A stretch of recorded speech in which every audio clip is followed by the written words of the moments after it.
go. Welcome back to Swell. I'm Corey Johnson, the Chief Market Strategist for Ripple, and we're glad to have you guys all here. This is a big event for us every year. I think it's sort of the general Ripple community, people who are really at the cutting edge of adopting Ripple solutions for all kinds of issues. Really the cutting edge people are all here gathered together. So we're hoping you're getting a lot of time to talk with each other and kind of learn from each other, as well as from what we've got on the stage. What we've got on the stage coming up right now is more of our CEO, Brad Garlinghouse.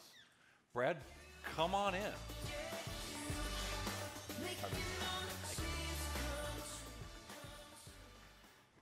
Thank you, Corey, and great to see you all back up here. One of the lessons I take away so far from the conference today, as a reminder to self, if you're doing your own conference and you're planning when you speak in the conference, don't plan for right after one of the great orators on the planet, Bill Clinton. I'd much rather not be speaking after him, but I'll try to share with you a few thoughts here along the way about really the big picture of what Ripple has been about from the earliest days. The first slide here is really highlighting something we call enabling the Internet of Value. I'm thinking the clicker's going to work here. We'll see. There we go. All right. So when Ripple thinks about big picture what we're doing, it has been about changing the nature of how value moves. We think that over the next couple of decades, there are staggering possibilities in terms of how commerce can change, how society can change based upon a dramatic reduction in friction of payments. Now, that's not going to happen overnight, and certainly it does take a grassroots movement. What I'd like to share with you over the next 20 plus minutes is really where some of the origins of Ripple has come from, as well as share with you a couple of announcements we're making today for the first time. Now, to start off, I thought I would share, I joined Ripple 3.5 years ago, and I will say a big part of the reason I joined the company was really Chris Larson's vision. Chris Larson, the co-founder of Ripple, really from the earliest days has talked about this Internet of Value. And Chris has demonstrated a track record of seeing around corners. First with eLoan and really democratizing the lending industry using the internet. More recently with Prosper. But I think he would acknowledge Ripple is the biggest bet. I think it's the most profound effort and has the potential to have the biggest impact. But one of the things Chris has also emphasized from the earliest days of my joining Ripple is the idea that we have to be builders. You know, Silicon Valley, over the last 25 years that I've been here, loves to talk about disruption. Disruption is great catnip for the media. It's great catnip for investors. But at the end of the day, sometimes disruption is exactly what you don't need. When we think about building, when we think about working with the industry, it's something that has distinguished Ripple from the earliest days of its founding. It wasn't about how do we tear down governments and how do we replace fiat currency. It wasn't about replacing banks. It was about realizing that there's very good reasons why we have the infrastructure we have, but there's an opportunity to be a builder and to partner with the industry to really enable something that hasn't yet been seen. We believe we're at the dawn of another era of globalization. But when you step back and think about it, like this visual, like the missing wheels on this skateboard, something's missing. When you think about what globalization requires to truly enable globalization, it really is a three-legged piece. Much like fire that requires fuel, oxygen, I'm having trouble with this clicker, there we go, fuel, oxygen, and heat to bring that flame together. The same thing is true around globalization. There's three networks that we think have to come together to work interoperably. The first two are data interoperability. That's the internet. It has had a profound impact on globalization. The second is goods and shipping. I'll talk more about that in a minute. But the third and missing piece in terms of interoperable networks is around money. Money today is not interoperable. All of us, if you're here at Swell, it's certainly something that you know well. Now, if we step back and look at how we got here in other interoperable areas, the goods industry, some of you might have wondered, there's a kind of mock-up of a container, a cargo container downstairs. Some of you may have noticed and thought, what's up with the cargo container? It's kind of odd to be placed there. When Ripple thinks about what we're building, we use a cargo container sometimes as a metaphor for the interoperability. The reason is this is a visual in the early 1900s of what a shipping dock looked like. Now you think about the pain of enabling shipping when every port had a different infrastructure. Every package was packaged up differently. It made shipping incompatible. It wasn't interoperable. Now imagine taking that one of these packages and moving it onto a train. Everything was not interoperable. In the 50s, we invented something kind of mundane, the cargo container. This cargo container enabled interoperability between boats, trains, trucks, and over the next 2 decades, we saw a 700% increase in global commerce. This was the interoperability of different networks coming together to reduce friction and reduce cost in a very material way. Now, if you look at that on the data side, and I'll spend less time on the data side because I think people know it well, but it wasn't that long ago. I know there's some young people in the audience that are surprised when you talk about this, but it wasn't that long ago. We talked about, you put a postcard in the mail, you put a stamp on it, you had no idea when it got there, you had no idea actually if it got there, compared to today, the explosion of instant messaging in various forms, whether you're using Snapchat or all the different ones. The thing I'll point out is as the friction went down, there's been an explosion in the usage. So even 10 years ago, or maybe 15 years ago, every time you sent an SMS text message, it cost 25 cents. And then it went down to 10 cents, and now it's virtually free. And if you look at the charts of usage of these types of messaging, it continues to grow exponentially because the friction keeps coming down. So imagine how that applies to the $1.6 trillion per year that we spend as a society for making money interoperable. There's tremendous friction. That friction is measured by time, it's measured by cost, and frankly, it's measured by error rates. So we think there's a tremendous opportunity to change the nature. The other thing I'll just comment on briefly, particularly having had President Clinton up here speaking, the segments of the population that are often taxed the most by the cost of that $1.6 trillion are those that can least afford it. And as we think about how we can reduce the friction and change the nature of payments, we think there's a lot of things we can unlock. Some of them, frankly, are rather science fiction-y, about the future of how an internet of value could really enable even an Internet of Things. Some of those devices on Internet of Things will be economic actors. How do we think about passing not 50 cents, but fractions of a cent? How do we make that truly enabled through this Internet of Value? So how do we get there? Well, blockchain technologies certainly represent a major step forward and an opportunity. Now, I am one of the first to admit and acknowledge there is a lot of hype in the blockchain space. President Clinton also made a comment this morning talking about genomics and how there's been, the $3 billion they kicked off an industry around genomics, and we haven't yet fully seen the results. I think we still are in the earliest days of blockchain technologies, both for payments and other industries. We see a lot of experimentation, but we haven't yet seen that many examples of it truly rolling in production. Ripple's unique in its ability to say we have real live use cases and real production flows. So by bringing these three pieces together, I think we truly can enable an Internet of Value. We can enable money to be interoperable in the same way goods, in the same way data, and to truly enable a bonfire to exist in enabling global commerce to accelerate, to enable the industries, and frankly, even a segment of the population to be brought into the fold. So let's build. Let's not think about just disruption. Let's work together. Let's build what that future looks like. Well, when Ripple started 5 years ago, from the earliest days, our mission statement has been something pretty simple. The Internet of Value, enabling value to move the way information moves today. Now, I'll be honest, some of you watch the HBO series Silicon Valley.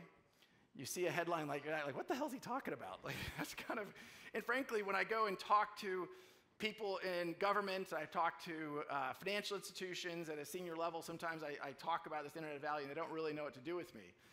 But I talk about a more, frankly, slightly more mundane step towards that, which is really removing the mission we talk about in the shorter term is to remove friction from global payments. This is the point at which there's the highest friction, the highest error rates, and the slowest experience. So I think one of the reasons why Ripple has been successful is because we've been very focused on one use case. There's a lot of things going on in the blockchain world, and there's companies that I think, to make fun of myself a little bit, have their own peanut butter problem. They've spread themselves very thin. They're working on lots of different initiatives. And I think Ripple has gone deep in understanding the payments problem and how we can address that using these technologies. So let's take a moment to talk about understanding that problem. Some of you also may have noticed as you've been downstairs that there are some airline chairs. Now, some people who work at Ripple thought that those were airline chairs because they used it as a demonstration because our expense policy doesn't allow them to sit in the big seats. And they sat down in them, they grabbed the CFO of Ripple, Ron Will, and they're like, hey, look, how can I do this? I fly to Kuwait, how can I sit in these seats? That's not the problem we're here to talk about. I often point to the fact that if you wanted to move $10,000 to London today, if you wanted to move $10,000 to Kuwait today, the fastest way to do that is to get a car, drive to SFO, buy a plane ticket, and fly the 14 or 16 hours to Kuwait such that you have the money there. That's a crazy statement. In a world where I can stream video from the space station, literally, I can't move my own value efficiently between networks. So one is, it is slow. The second is, I'm always amazed, Swift has a reported error rate of 6%. Imagine if 6 out of every 100 Google searches you did had a failed result. That's a crazy statement. We have an observer to our board of directors who's a CFO of a Fortune 50 company. He actually said in their experience, they do a lot of cross-border transactions, he said to us that they see an 11% error rate. Now again, this isn't to say that these aren't correctable. It's that human intervention is required, and it slows things down and obviously has costs associated with that. Most impactful is the trapped liquidity that is inherent in the cross-border, in the correspondent banking network. We've seen estimates from the players like major consulting firms estimate there's $10 trillion trapped in accounts around the world, enabling the current correspondent banking infrastructure. To the extent we can make that more efficient, we can dramatically change even the economics of many different payment companies, banks, and again, making this more efficient for global commerce, making more capital available to put to work to banks' core mission, not to pre-fund and have the dynamics associated with that. Now, I think, again, going back to why has Ripple enjoyed some momentum, tailoring the solution and really understanding the solution makes sure it matches the needs of the customer. And if you look at how global payments today, one of the things I have pointed to is companies like Amazon employ a couple hundred engineers, and all they do is they integrate into payment networks around the world. So Amazon today, last time I checked, could only support payouts in 19 different currencies. Amazon is, I think one of the $2 trillion companies, and yet Amazon, their marketplace, which is a huge piece of their business, they can only pay out in 19 currencies. And that is a hodgepodge of integrations around the world, ranging from India to China to the EU. Now, if you think about the implication of that to more tangibly a business, we have had conversations with other networks, other marketplaces like Uber. Uber knows that if they can pay their drivers more frequently, the retention of their drivers goes up. Uber has a big challenge in that people join to become drivers and then they churn out. That means that Uber has to go acquire new drivers. That's not a great thing. Now, some of you probably took a taxi here this morning. When you got out of the taxi, you either paid them in cash or you paid them with a credit card, which frankly would settle in a couple days. In contrast, when you're using Uber, the Uber drivers get paid every 2 weeks. Why is it they get paid every 2 weeks? How can we reduce the friction so every time you get out of an Uber, the Uber driver gets paid? Uber wants that to happen, and despite being obviously a major player, the ability, the friction even associated for someone like that is challenging.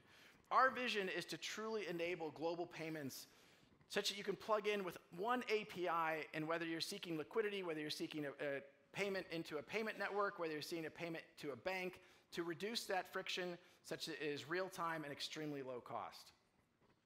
By doing that, we think we can let RippleNet truly scale to serve a new set of customer demands. On demand and real time. Again, we are all witnessing a generation grow up that are sometimes pejoratively described as millennials. They expect real time. They've grown up with the expectation that this is going to be a real-time experience. They can click on their phone and have ice cream delivered in 30 minutes. I do love ice cream. Let's not criticize that. So we can make them low cost. We can truly get a dramatic reduction in the error rate such that there are not failures and deliver an elegant experience both to banks and to their customers. Ripple has been fortunate to have some really profound momentum. Many of the reasons are the customers here in the room. As a cross-section, we have announced over 100 customers. These are a handful of names. Again, many of them are in the room, ranging from Siam Commercial, Amex, Santander, certainly Remitter, Instarem. But we couldn't be more proud to be able to show slides like this, and we know that we owe our success to the partnership with all of you in the room. I'll give one specific example of a corridor that we brought live about a year ago, and that's between it's really targeted for the population in Japan, Thai workers who are in Japan who want to send payments back to Thailand. In partnership with SBI Remit and Siam Commercial, we brought this corridor, it was one of the first corridors we brought live, and we've seen dramatic month-over-month growth that has continued because it's solving a real problem for a real customer. And we compare that to some of the hype in the blockchain ecosystem. We think it's served us very effectively. So stepping back, why are we here today? Well, we're here certainly to connect all of you, to spend a couple of days talking about the industry, to bring a lot of powerful speakers up here. But we're also making a couple of announcements about what's going on at Ripple. One is, it has been a tremendous 2018 for Team Ripple. We have had a huge sales year. Just recently, we announced PNC joining RippleNet, the National Bank of Kuwait. We announced the National Commercial Bank of Saudi Arabia very recently, and that momentum has continued to build. A very important, powerful part of what we're doing with RippleNet is a network has network effects. The more nodes on the network, the more value there is to join the network. So that has continued to grow. Second, we have continued to grow as a company ourselves. I had a nice opportunity to speak with some of our customers last night at an event over drinks, and one of the things they said is how much they had witnessed Ripple changing from a year ago, that we have grown the team now. We stand about 300 people, about 100% year-over-year growth that has enabled us to sign about 2 production contracts per week. So that has been a very powerful momentum. And I will also pause and say, when I talk about production contracts, I'm not talking about experiments. I'm not talking about proof of concepts. These are production contracts with banks, with payment providers, and other financial institutions that has continued to grow because we're solving a real problem. But I think one of the things we're also perhaps most excited to announce today is that we are moving XRP into production. That has been a big step and certainly watched across the industry. I am very impressed with the team at Ripple because this was just an idea about a year ago. We now, and actually I got an email moments ago that we've now done our first production payments partnered with Qualix into Mexico live within the last hour. So this is a major step forward. We're excited to announce the partnership and certainly, again, recognizing we're only as good as we are solving our customers' problems, but Qualix, Mercury FX, as well as Catalyst and the work we're doing there with XRP, I think is demonstrating we're solving a real problem, and to the extent we can do that at scale, it can have a dramatic impact for both these customers and many others in the future.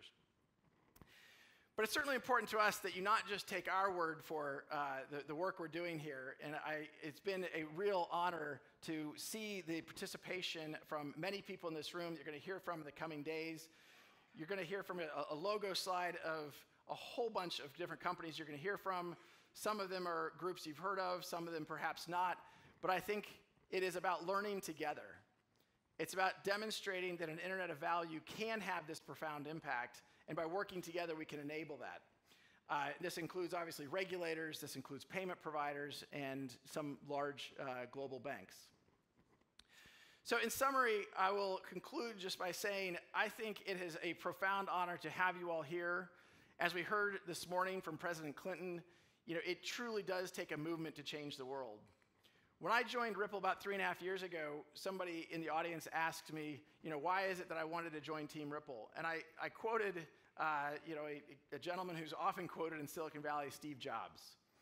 I think many people in Silicon Valley want to put their little dent in the universe. And I think by working with everyone in this room, we have the opportunity to do that in a pretty profound way. So I want to thank you all for being here. I want to thank you all for participating over the next couple of days. And I look forward to meeting more of you as I'll be around the next couple of days. Look forward to meeting more of you then. Thank you very much.